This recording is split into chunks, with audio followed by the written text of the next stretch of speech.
السلام علیکم عزیز ساتھیوں، اپنے چینل دی وائس آف امامہ چوہدری کے ریفرنس سے آج کی ویڈیو بناتے ہوئے میں دل میں یہ سوچ رہی تھی کہ آج بھی انسانیت زندہ ہے۔ آج بھی ایسے لوگ موجود ہیں جو انسانیت کو بچانے کے لیے تحفے میں جانوں کے نذرانے بھی پیش کرنے کا حوصلہ رکھتے ہیں۔ ایسے ہی لوگوں کے دم سے دلوں میں امید کی شمع روشن ہے۔ آپ یقیناً سمجھ گئے ہوں گے کہ میں غزہ کی طرف 44 ممالک کے ان شہریوں کی بات کر رہی ہوں جو ایک قافلے کی صورت میں رواں دواں ہیں۔ ساتھیوں، فلسطین جو کہ پیغمبروں کی سرزمین کے نام سے مشہور ہے، وہاں آج جو کچھ ہو رہا ہے اور انسانیت پر جو مظالم ڈھائے جا رہے ہیں وہ کسی سے بھی ڈھکے چھپے نہیں ہیں۔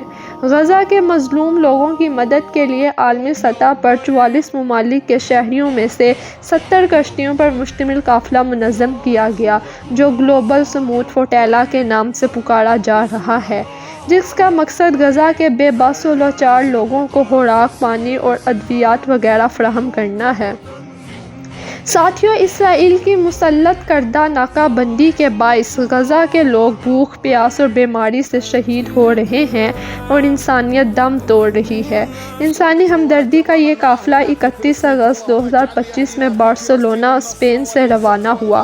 ابتدا میں یہ قافلہ 20 کشتیوں پر مشتمل تھا، لیکن بعد میں مزید کشتیاں اٹلی اور تیونس سے بھی شامل ہوتی گئیں اور تقریباً 70 کشتیوں پر مشتمل یہ قافلہ سمندری رستے سے ہوتا ہوا وسط ستمبر تک غزہ کی بندرگاہ تک پہنچ کر وہاں کے محصور عوام کو امداد فراہم کرے گا، انشاءاللہ۔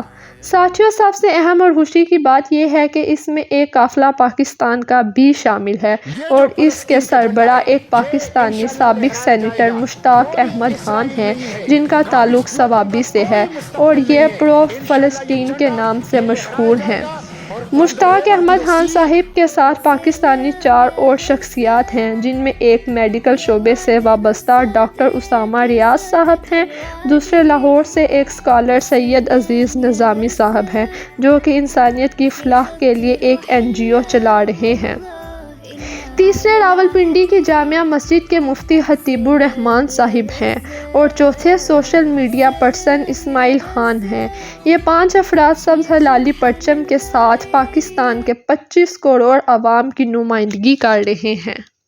پاکستانی عوام کو اپنے ان نمائندگان پر فخر ہے اور پوری قوم انہیں خراج تحسین پیش کرتی ہے۔ عام شہریوں کا یہ انتہائی جرأت مندانہ قدم ہے۔